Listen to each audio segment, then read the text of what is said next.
Okay, so I pulled the engine transmission cover off just to check everything over, make sure I don't have anything leaking anywhere or anything. Down here's transmission. It's kind of buried down between the frame rails. And there's also a hydraulic pump on there for steering. Turbocharger for the engine.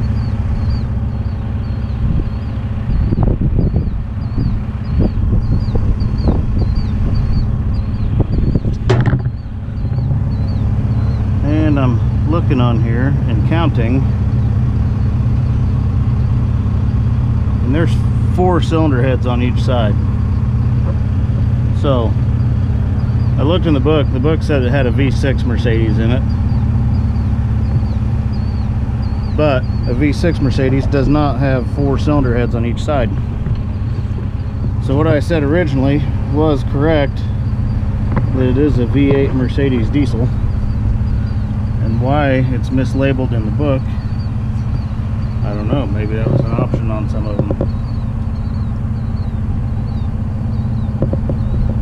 I apologize if this is shaky. I'm using my session, so I don't have my viewfinder to look it over or watch what I'm filming.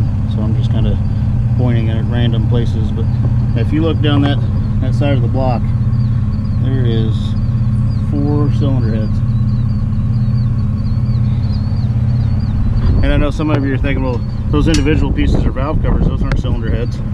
Well, on these, they're individual heads. So right here is 1 cylinder head, and right here is another cylinder head. So you can actually replace a head gasket just by pulling 1 cylinder head off instead of taking the whole bank off.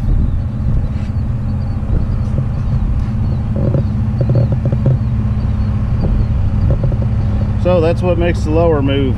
That's what blows through all the DEF, and that's what burns all the fuel.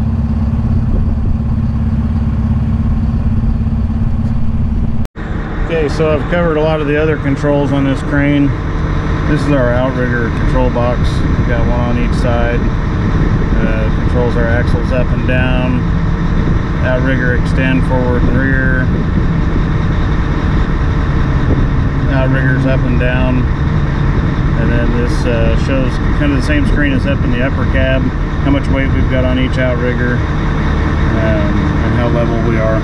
And right now we're just testing after we replace that valve, so this will be good enough for what we're doing. We're just gonna boom it up off of the rack and run some boom in and out a few times, make sure there's no air in the system, make sure we don't have any leaks.